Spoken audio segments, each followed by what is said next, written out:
Maka 1,5 kilometer itu jarak aman, lalu kemudian cukup dekat untuk bisa disaksikan seluruh orang-orang Konstantinopel. Maka mereka ngelihat orang-orang muslim sholat Jumat di situ. Sholat Jumat, setelah itu kemudian mereka bilang, ini kayaknya kami melihat salib terakhir kali di Hagia Sophia. Dan setelah itu kemudian meriam pertama ditembakkan. Hasilnya apa? Hasilnya kita kira Muhammad Al-Fatih menang, tapi ternyata kalah total. Kenapa kalah total? 400 kapal kalah dengan 27 kapal.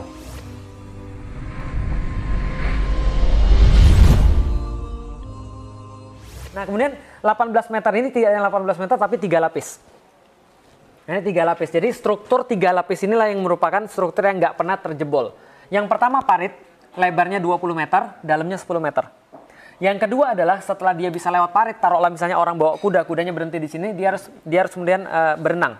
Kalau berenang dipanah langsung dari sini. Taruhlah akinya kuat, kebel. Dia bisa manjat. Di sini dia harus kemudian dilempar batu, lempar panah, lempar minyak dan segala macam.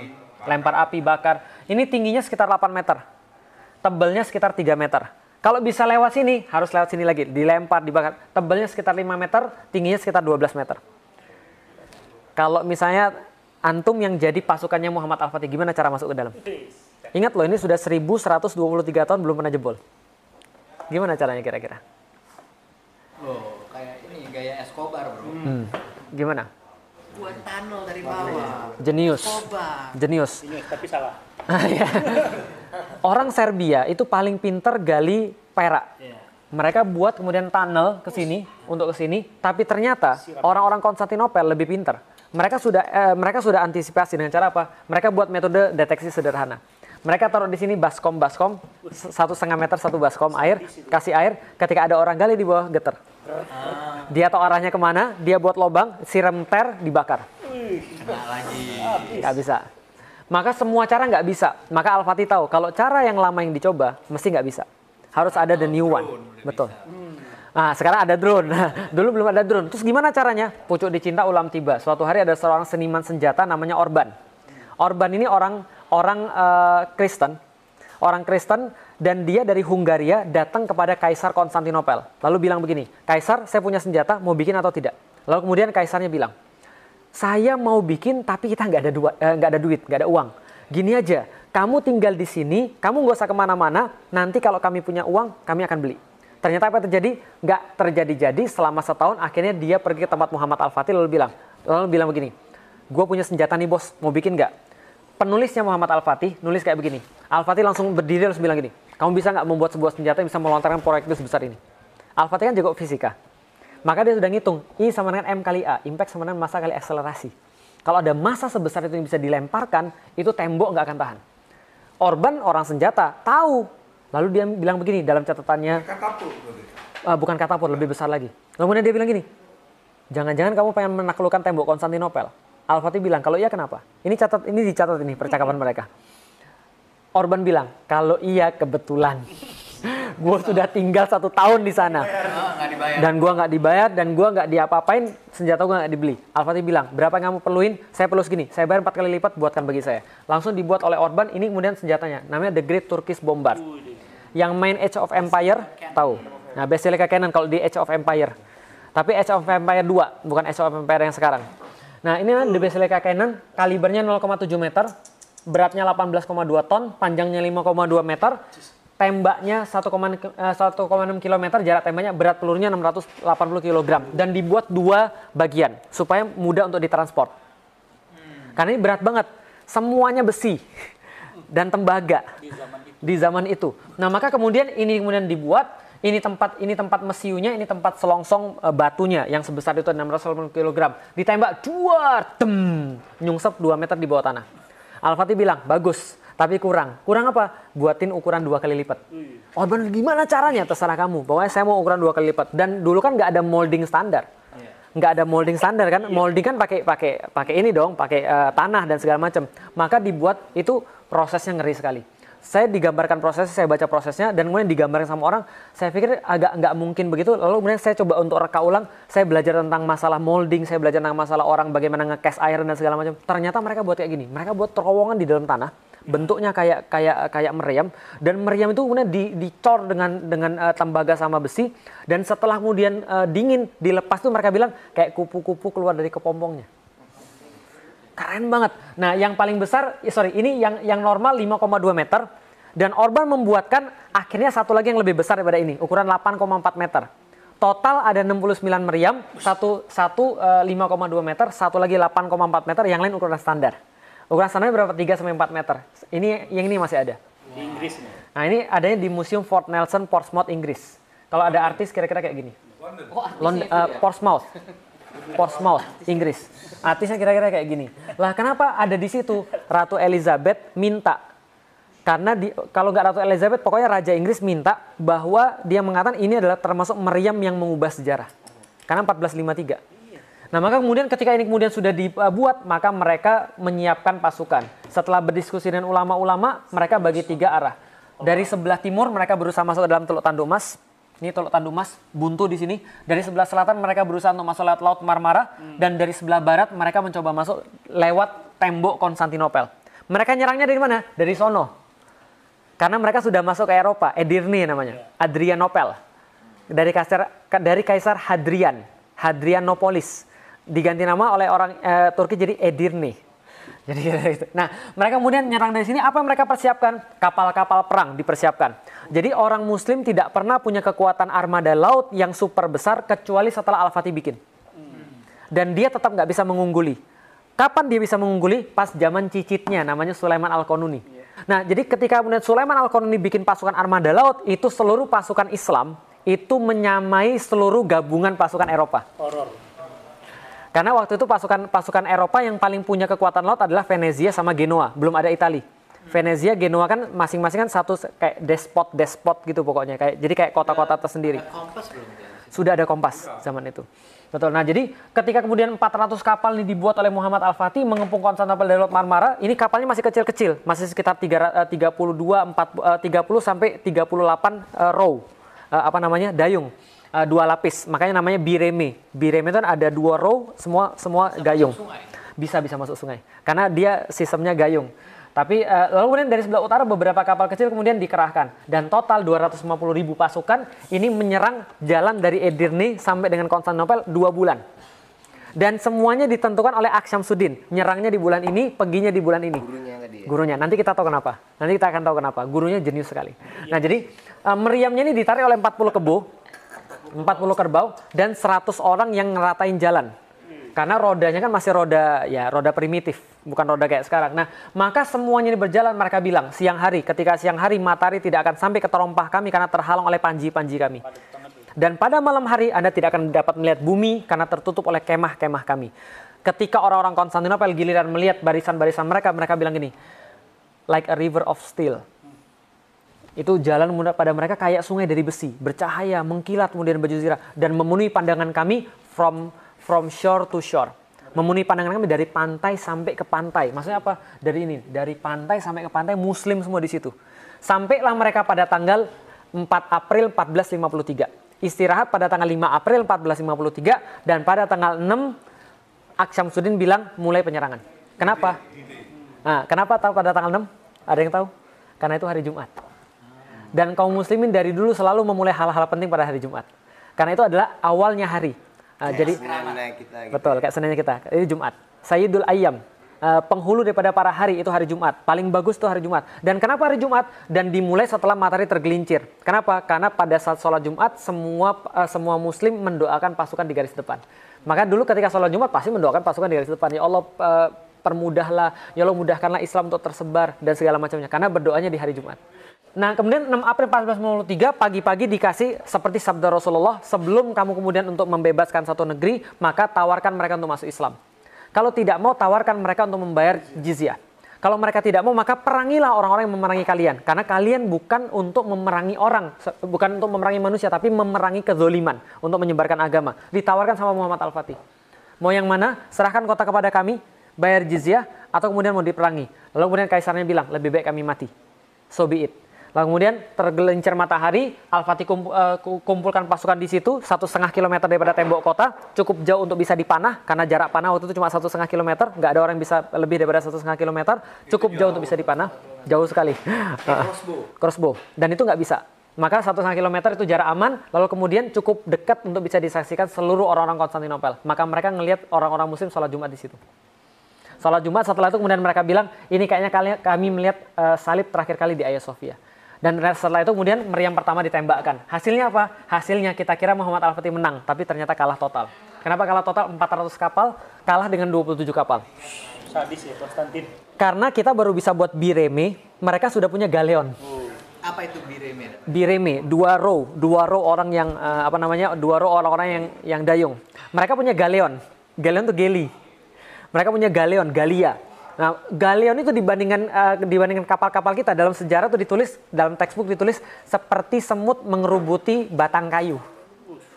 Jadi besar banget kapal-kapal mereka karena Venezia dan Genoa memang jago buat kapal. Makanya ada celana jin.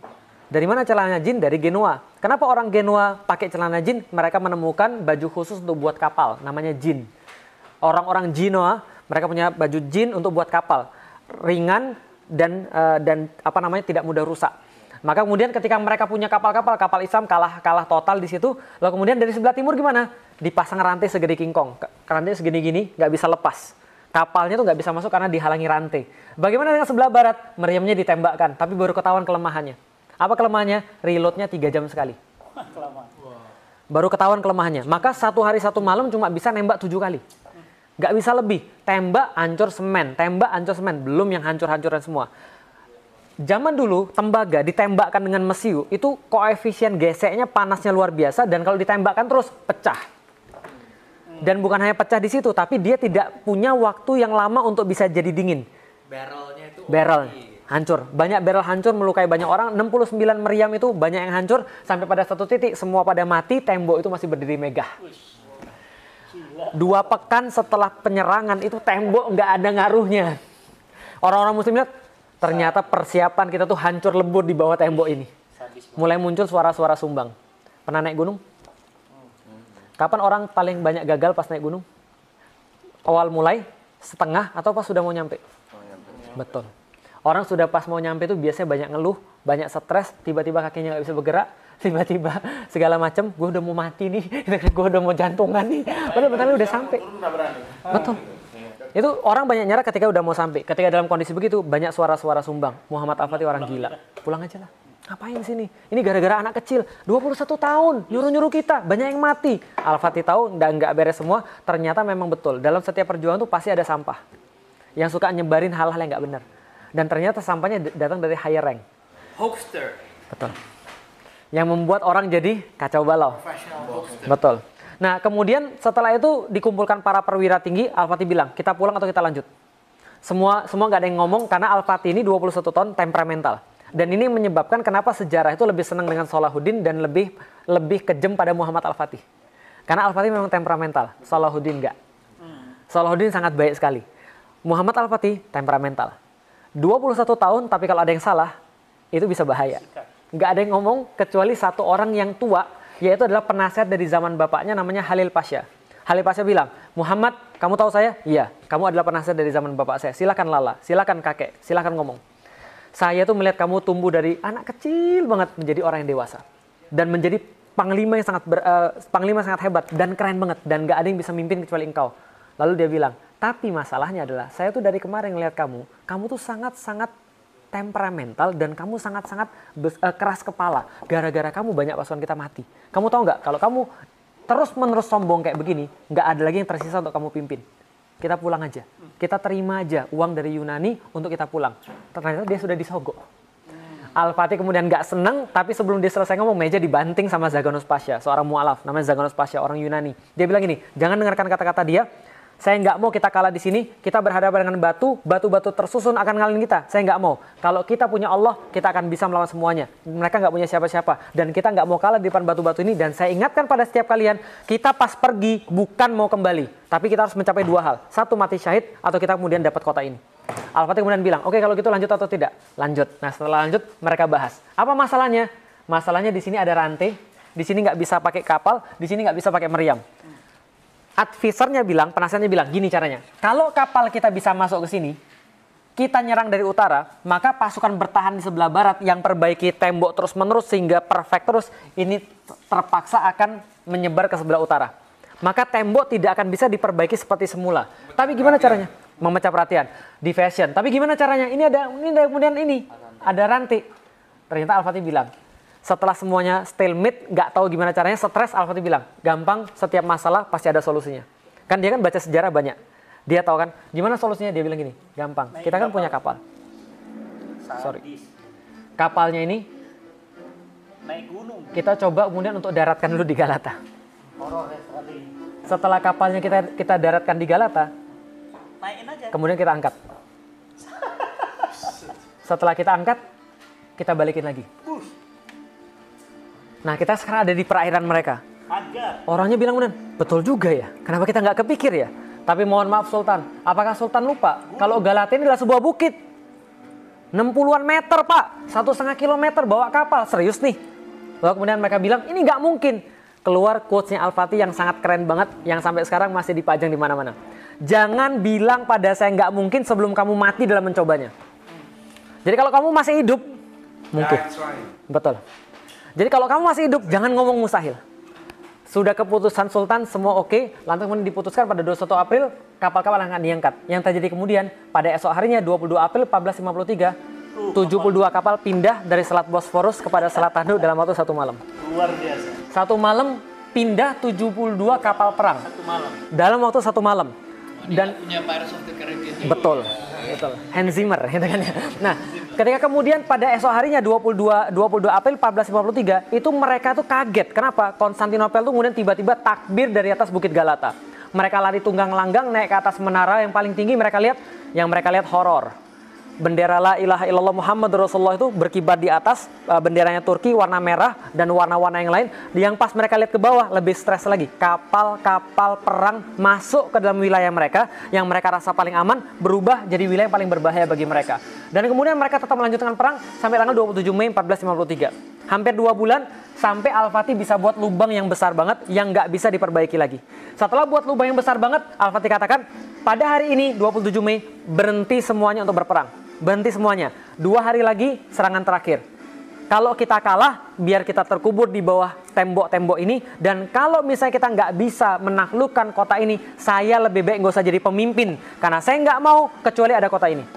Al-Fatih bilang begitu. Lalu kemudian dibilang, berhenti hari ini. Besok pada tanggal 28 semuanya berpuasa sunnah. Jadi 28 tuh nggak ada perang. Puasa sunnah semuanya. Karena Al-Fatih tahu bahwa mereka harus mendekat pada Allah. 28, ulama-ulama turun, bicara pada setiap pasukan, bertakwa pada Allah, ingatlah kemuliaan Allah, bersihkan diri Anda, coba luruskan niat Anda, segala macam. Sampai pada tanggal 29, jam 1 dini hari, mereka bertahajud bareng-bareng. Setelah bertahajud, Al-Fatih khotbah kepada mereka dengan khotbah yang tercatat sampai dengan sekarang. Ini khotbahnya. Khotbahnya mengandung banyak sekali pembelajaran. Jika penaklukan Konstantinopel sukses, maka sabda Rasul telah menjadi kenyataan. Dan salah satu mujizatnya akan terbukti.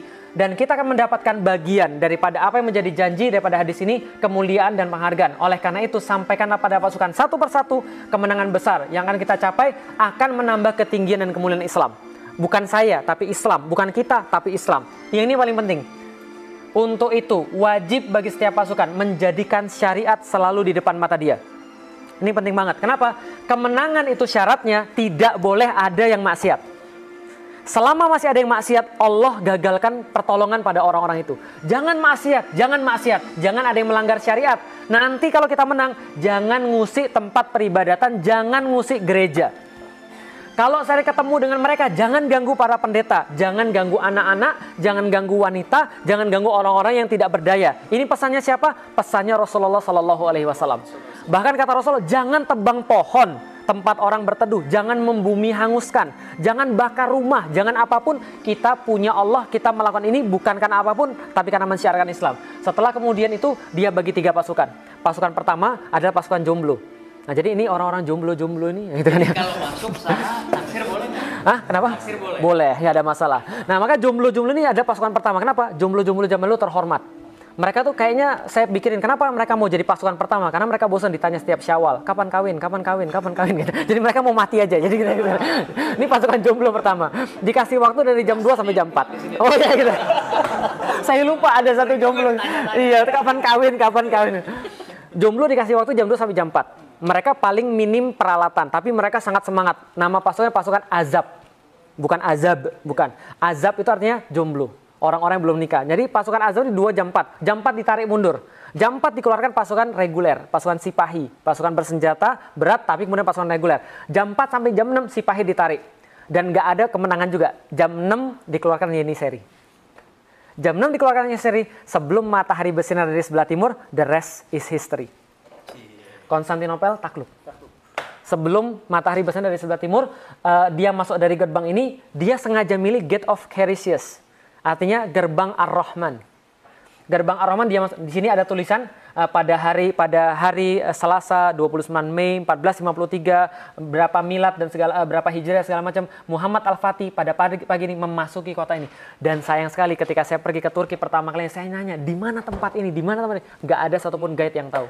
Akhirnya pada tahun 2015 saya jalan kaki nyusurin tembok ini 7,5 km, akhirnya saya dapat. Ini tempat, baru setelah itu orang jadiin sebagai tempat wisata. Tapi sampai sekarang ini tempat ini. Your own research sampai dapat? Sampai dapat. Dulu sudah tahu orang-orang. Nggak tahu orang-orang. Begitu dapat, ini betul. jadi tempat wisata. Iya. Jadi berjasa untuk ekonomi Turki nih. Lumayan.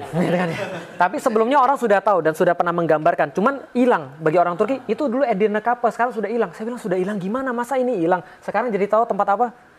Ini jadi tempat pangkalan angkot.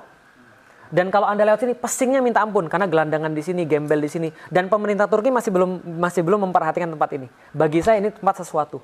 Karena Al-Fatih masuk, dan Al-Fatih ketika masuk digambarkan di sini. Ini kemudian ketika Al-Fatih masuk. Ini adalah bukti bahwa Al-Fatih adalah anggota HTI. Ada bendera HTI ya. Jadi gitu. Kalau orang-orang kan bacanya HTI gitu kan.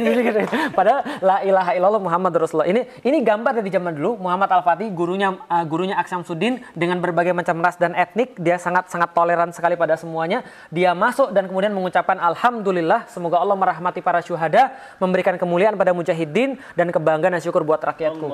Kemudian dia jalan langsung ke Hagia Sophia, melewati forum-forum Yunani, kemudian melihat ke kiri, melihat ke kanan, mengucapkan Masya Allah, Masya Allah, Masya Allah. Sampai di depan gereja Hagia Sophia, dia turun dari kudanya, melepas helm perangnya, sujud ke arah Ka'bah, mengambil segenggam tanah Konstantinopel, menaburkan ke atas kepala dia, lalu kemudian masuk ke dalam gereja. Di dalamnya dia menemukan banyak sekali orang-orang, ribuan orang-orang nangis, stres, karena di tahun-tahun yang sama sedang terjadi Reconquista. Spanyol dikuasai lagi sama orang-orang Salibis. Kemudian orang-orang Muslim dibunuhi mati semua di sana. Tapi Al-Fatih bilang, kalian tidak akan kami lukai, kalian tidak akan kami sakiti. Yang tetap ingin tinggal di kota ini, propertinya masih tetap milik mereka dan masih sampai sekarang terbukti. Dan siapapun yang pengen keluar dari tempat ini, kami jamin mereka sampai ke depan pintu gerbang kota. Tapi kami minta tempat ini kami jadikan sebagai masjid. Maka kemudian Hagia Sophia dijadikan sebagai masjid. Hari itu juga, di waktu itu juga diperintahkan Hagia Sophia menjadi properti pribadinya Muhammad Al-Fatih, dibersihkan semuanya, lalu kemudian ditutupi gambar-gambar. Jadi gambar Yesus itu ada, itu bukan gambarnya dari awal ada. Kalau misalnya Mas Dani ke sana terus dijelasin sama orang-orang yang guide, mereka kan bilang, ini simbol toleransi bahwa masjid ada gambar Yesus. Enggak. Itu ditutup sama Muhammad Al-Fatih. Lalu baru kebuka sekitar tahun 1900-an. Ketika gempa, kebuka lapisannya. Nah, jadi itu ditutup. Al-Fatih itu puitis, dia sastra. Ketika masuk pertama kali Hagia Sophia, dia langsung bikin puisi. Puisinya sampai sekarang masih ada. Cuman saya nggak paham. Jadi dia bilang, indahnya tempat ini seperti Kisra ketika kemudian menemukan jaring-jaring laba-laba Afrasiab. Tentaranya tadi yang the professional tentara. Kan? Betul. Tentara yang non-bahlul, tidak boleh. Betul, yang pinter. Ya, bodoh lah. Kalau bodoh bahaya. Nah, gitu kan ya. Karena kejadian. Ada tentara yang lagi nyungkilin marmernya Hagia Sophia, langsung dihukum. Anyway, dia udah masuk situ dengan tentara itu high pay price, kan? Betul. Dibayar dan segala macam. Tapi kan propertinya tidak diambil. Tidak diambil. So, ekonomik untuk recoup the cost of war-nya dari mana? Nah, menariknya adalah Al-Fatih ini jago ekonomi. Setelah dia selesai perang, populasi Hagia Sophia turun di bawah 50.000. Maka dia bangun mall pertama di dunia, The Covered Bazaar. Atau Kapalı Çarşı. Kapalı artinya dalam bahasa Turki tertutup. Çarşı artinya bazar. Bazar pertama yang untuk nge-mallnya di Yeah. situ. More than 3,000 ini penjual. Jadi lebih daripada 3.000 peserta. Store yang ada di Kapalı Çarşı, Grand Bazaar. Yang ada di 007 Skyfall. Jadi kalau nggak salah Skyfall ya, coba nonton aja, itu ada Covered Bazaar. Iya, jadi pas kejar-kejaran naik motor di atas. Nah, jadi Skyfall, James Bond, 007 itu settingnya di sana. Atau ini apa namanya? 700 tahun ya. 700 tahun. Penantiannya. Betul, 825 tahun. Betul. Nah, jadi ketika ini semua disampai, nah ini karena dan banyak yang nggak tahu. Orang-orang yang ya ignorance terhadap sejarah, mereka bilang gereja itu dibuatnya ke arah timur, gimana bisa dijadiin masjid? mereka nggak ngerti sejarah. Ini gereja ortodoks, bukan gereja-gereja yang ada di Roma. Gereja yang ada di Roma, kenapa ngadepnya ke timur? Karena itu dulu kuil. Kuil itu selalu menghadap kepada matahari terbit, Apollo. Maka kemudian ngadepnya ke sebelah timur. Itu masuk ke sebetulnya Roman pagan. Benar, Roman Dia pagan. aslinya Roman pagan. Diubah jadi yang memakai jubah. betul, diubah jadi gereja. Nah, sedangkan Hagia Sophia ini ortodoks. Paganism. Betul. Nah, ini ortodoks. Ortodoks ini ngarahnya kemana? Yerusalem, Mas. Maka ketika mau diarahkan ke Ka'bah tinggal diubah 9 derajat doang. Ini yang diambil sama Rusia, ortodoks. Identitas agama Betul. diambil ortodoks Kristen. Setelah Bizantium jatuh, Rusia mewarisi ortodoks. Karena katanya boleh minum alkohol. Nah, itu kalau itu saya belum tahu. Nah, nanti netizen protes. Nah, setelah kemudian dia bentuk kemudian satu mimbar, semua selesai sebelum asar. Dan asar 29 Mei 1453 berkumandang azan di Konstantinopel. Itu yang saya tebak kenapa Hagia Sophia ketika diubah lagi oleh Erdogan, azannya yang pertama kali itu adalah, yang pertama kali setelah dia berubah adalah azan asar. Karena Muhammad Al-Fatih asar.